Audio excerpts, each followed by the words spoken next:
Hola, welcome to David y Dinero, your personal finance deal. Happy New Year. It's January 9th, 2026, and this is my first recording for the year. I've been trying to get this recording for months, and I told myself I'm just going to try and do one recording every month because I'm overwhelmed by not getting anything recorded. So it's frustrating. And if I have too much on my mind and nothing comes out, that's no good for anybody. So this video is going to be on, where's my mouse at? Oh, different computer here. Different investment accounts for your child to open for college savings or other whatever you might think they might need by the time they're 18 or an adult. So I'm going to give you some options here. I have some articles that I've looked up, some ideas. I'll give you some of my thoughts. I'll let you know what I've done and what I think I would do differently, knowing what I know today versus what I knew back when I was a new parent. First, I want to give some gratitude because that's what I do all the time when I try and make these videos. Blitz is here. If you guys are watching on YouTube, he's in my lap and it's the only way he doesn't bark at me. So if you see a fur ball or a red collar here, that's what you see. But anyways, my gratitude. I'm thankful for my health. I had some blood work done back in September. My numbers were high in June. I've had struggled with diabetes and high cholesterol since I was about 30 years old. And the doctor wanted to put me on Wegovy or, one of those shots to lose weight. And it was sent to the pharmacy. It was ready for pickup, and I just couldn't bring myself to do it. I said, what can I do myself? Let me eat better. Let me watch, make sure I'm exercising, put some extra walks in.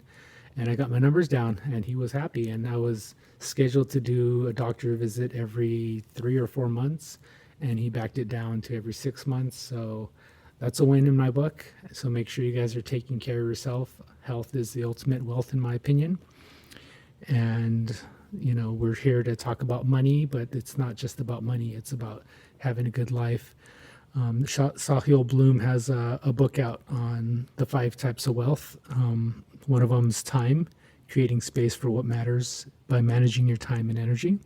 Social wealth, building meaningful relationships and strong community. Mental wealth, cultivating inner peace, clarity, and emotional resilience. Physical wealth, which is just what I was talking about, prioritizing health, vitality, and sustainable wellness. And lastly, financial wealth, achieving freedom by security and by aligning money with your values. So think about what you want to improve. 2026, usually New Year, people start with resolutions, and there's nothing wrong with that. I just think that that's exactly why I want to make this video, because saving for your child's education, in my mind, is a good way to have a good start of saving money to grow, and make sure you do it for yourself first. So I don't want to get this confused with if you're in a financial state where you can't be investing, if you have a lot of debt, if you have credit card debt, or if you're not investing for yourself. Start that first. When you go on a flight, the stewardess always tells you, put your mask on first before you help somebody else. So this is the same thing. You want to make sure that you're taking care of your numbers, your wealth, before you're helping somebody else. So just keep that in mind with this video. It's a little tidbit to think about.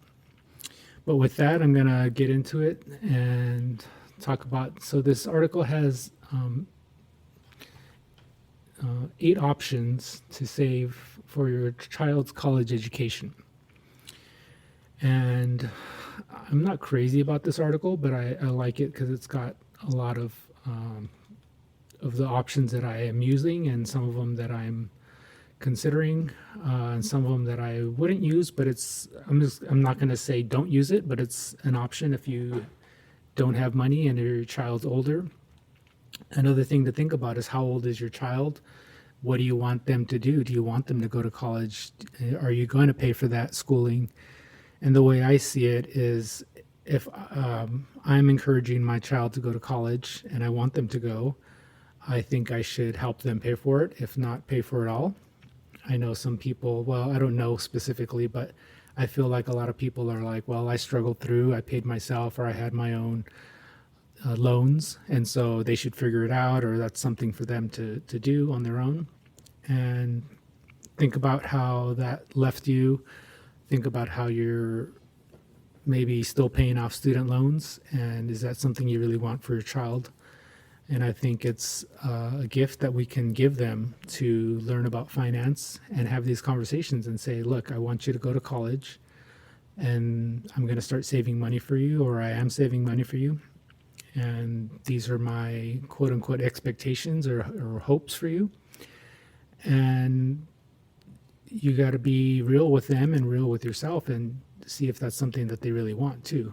And part of this is looking at other options, because four-year schools are very expensive and community college is a great option to save some money. And so I would consider that. I know my children are in dual enrollment, so they're actually taking college classes now, as in middle school and high school. So we're hoping we can save at least 1 year of a four-year university, if not longer, if they can continue going to community college after high school. So with that being said, let's look at the options here. Open a 529 plan. And so this is open to everybody. It allows you to put as little as, $10. I just opened an account for my boys on the 31st. I posted a video on that. It took me about 15 minutes. And the only caveat I would say was something that I didn't really consider is I didn't look at the cost of investing for that. And I looked at it after the fact, and it's still not terrible. These are costs that are basically, I don't want to say hidden costs, but you don't really see them. When you put money into these types of investing accounts, typically what's the word I'm looking for? The account manager, whoever owns the fund is going to take their fees, and you're not really going to see them. It's not like you're writing a check, but there is a percentage, and depending on how you invest, it could vary. So I think I did an aggressive investment, but it's only $10. So I think it's, I might even have it on my other computer here. Let's see. Okay. I might have closed it. So it went by like every $10,000 you have invested, it might cost you, I want to say $25. I don't know if it's for a quarter or per year. I can't remember, but just something to think about, because the different 529 accounts they charge different amounts. And I'm in California, and you can open an account for any state actually. So I could have went to online. I think I've heard is New York has a better rate or price for their accounts, so that you're not going to get charged as much in fees. So do some homework. I opened my account because I wanted to be able to potentially transfer any leftover funds into a Roth IRA for the kids. And I think I made a mistake so they said the account needs to be open for 15 years before this to be an option. So my oldest is 15, so I wanted to do it before he turns 16 this year. So hopefully I'll have that 15 years. But after I thought about it, I said, well, I'm only going to be able to make a transfer his last year when he is going to be done almost 30, because that's when the account will be 15 years old. So it's better than nothing, but it's something to think about.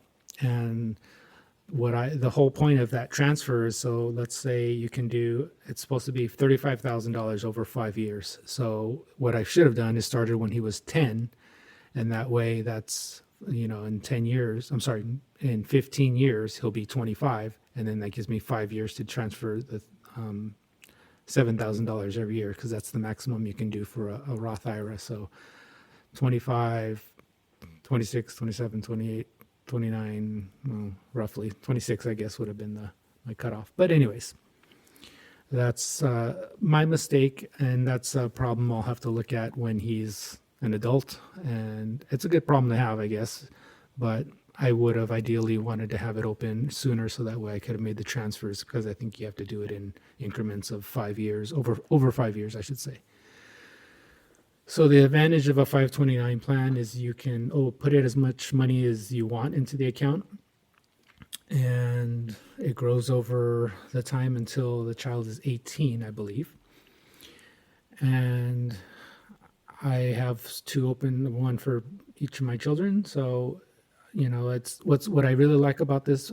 The one that I opened is that it gives options for family members or friends. You can send them a link, or you could say, hey, little Juanito doesn't need any more gifts. Can you send money into his 529 account? And they can give a donation that way, or, put money into that account. So something to think about if, grandparents or godparents want to give a gift that way. It's a potential option. And it's one that's very popular. This one, number 2, put money into eligible savings bonds. I've never even really considered this. I wouldn't recommend it just because savings bonds are typically low return, and I think you can get a higher return over the length of your account for being in a stock market investment. Coverdell Education Savings Account, also known as a ESA. These is what I like. There are some requirements that you need to consider for your income. So if you're a single parent, $95,000 or less. If you're married, filing jointly, $190,000.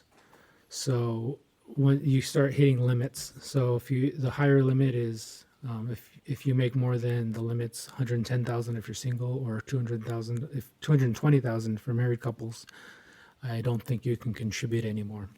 So these accounts, they also only allow you to put $2,000 a year, which, going back to the 529, I don't think there's a limit. Maybe there's a $19,000 limit, but I can't recall off the top of my head. But $2,000 is a nice round number.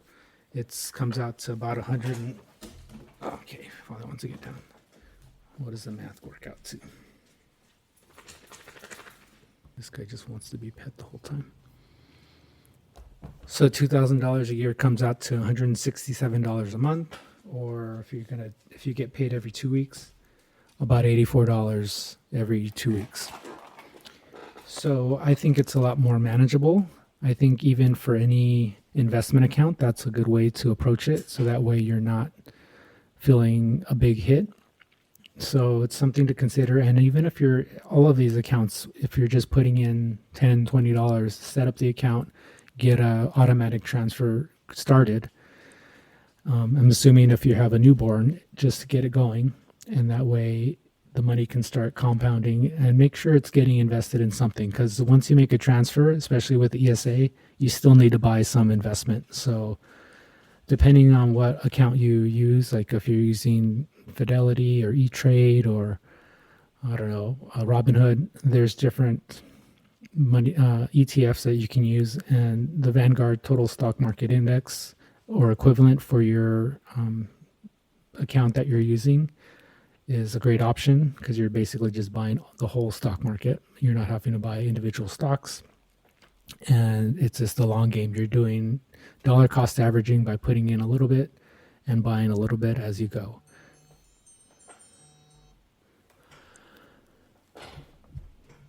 So that's something that I would consider if you're doing a ESA account or any of these accounts. This next one here says start a Roth IRA.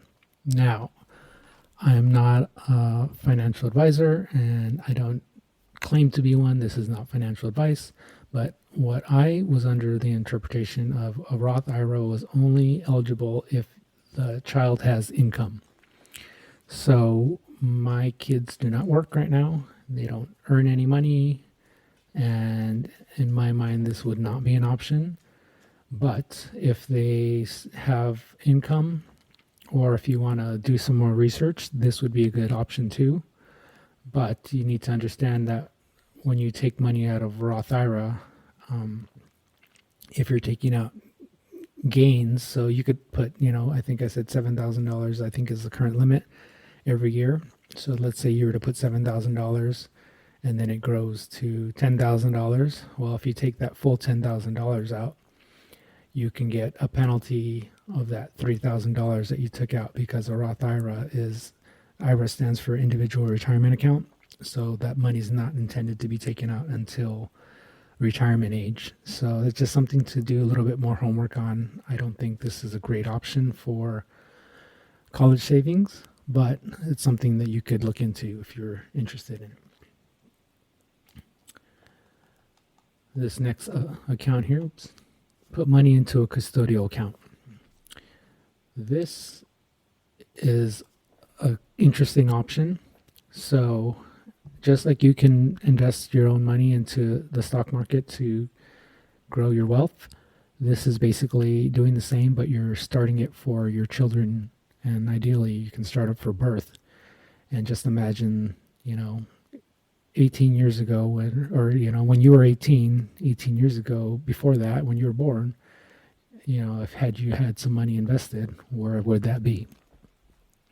So I recently opened custodial accounts for my boys.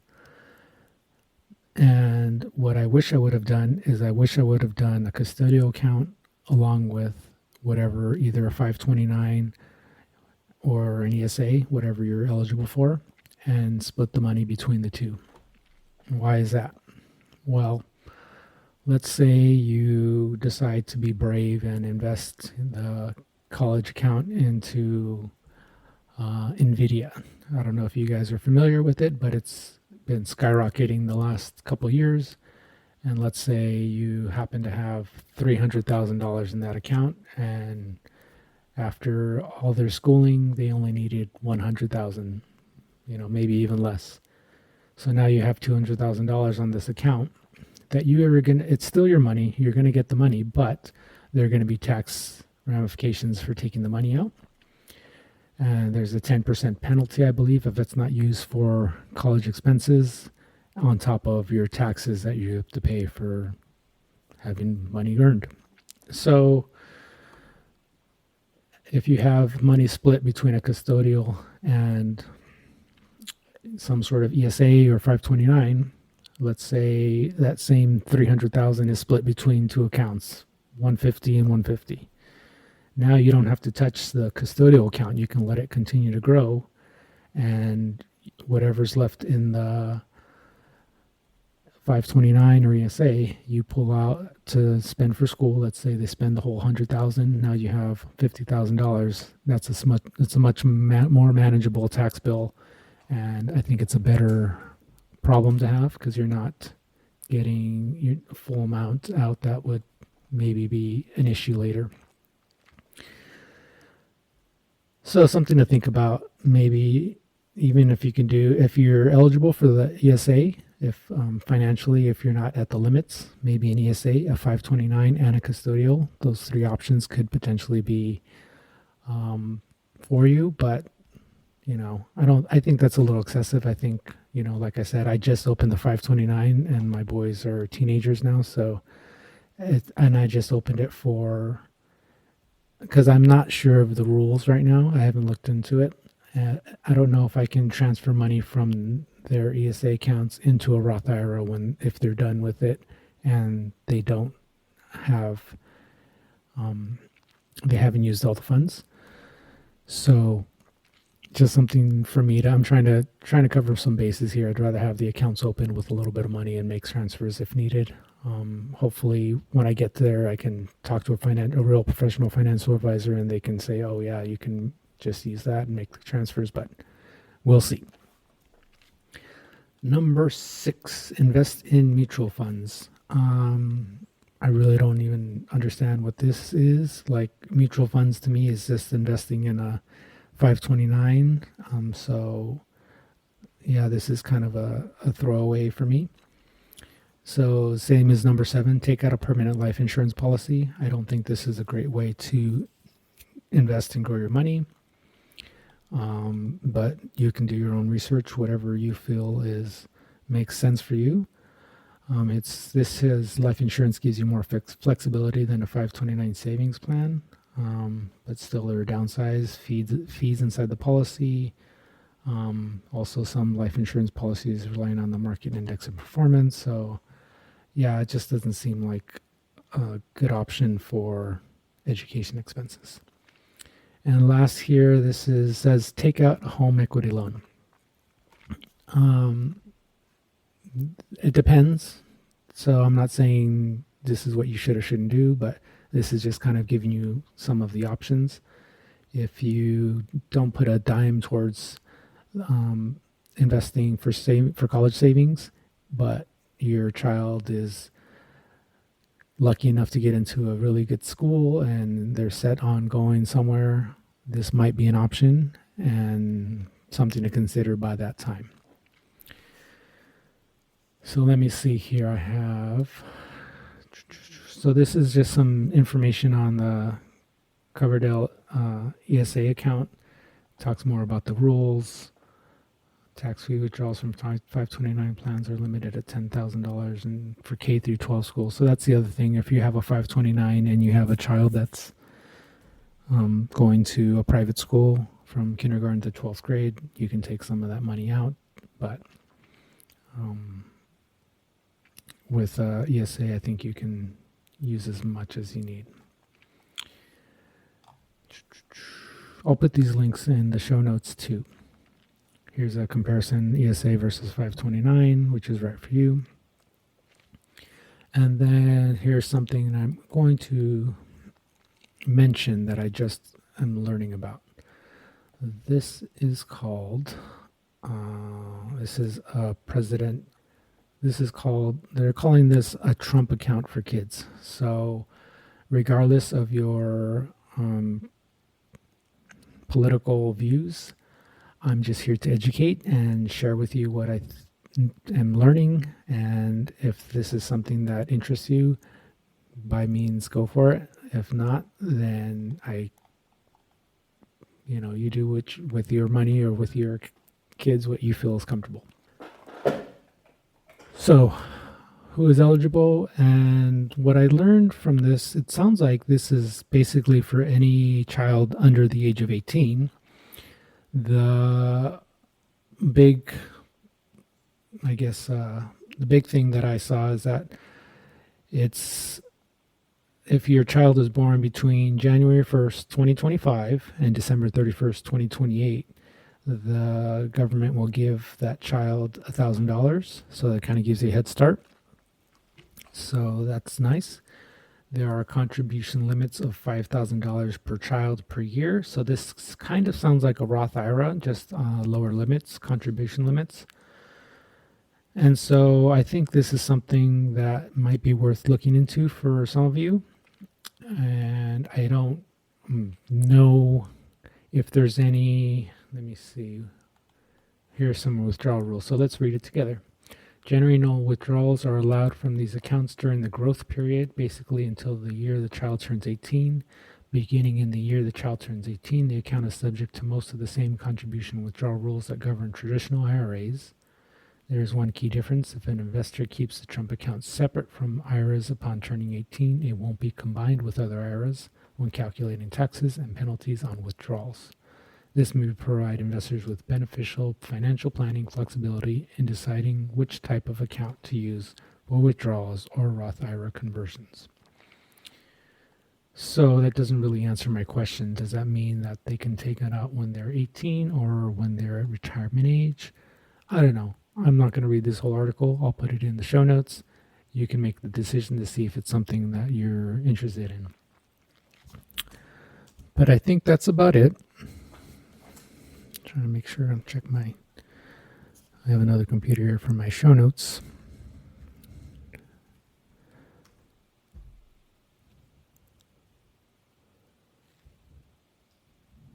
And it's not coming up. I think that's about it. I just wanted to give you some options. I think it depends too on how old your child is. So If you have a newborn child, you probably want to start with a 529 or an ESA or combination. And I would consider starting a custodial account. So that way you have two different accounts. I would say one for education and a custodial account just to have grow. And if your child is already maybe a teenager and you haven't started and you want to start, I would consider maybe just the custodial account, because maybe that could be a gift to them after graduation. Or if you don't think they're going to go to school, this could be like, hey, this is your adult money. You're now, 18 or 21 or whatever you feel. And if you have some, I don't want to say conditions, because if you have a custodial account, I think once they turn 18, technically the money is theirs and they can do with what they like. So it's something you need to consider too. If they're going to say, hey, great, let's go travel the world, or let's go on Vegas and put on black, that's kind of out of your hands, unfortunately. But that's part of this education process. I think it's worth talking to your children so that way they know the ramifications if they take money out and it's just going to disappear.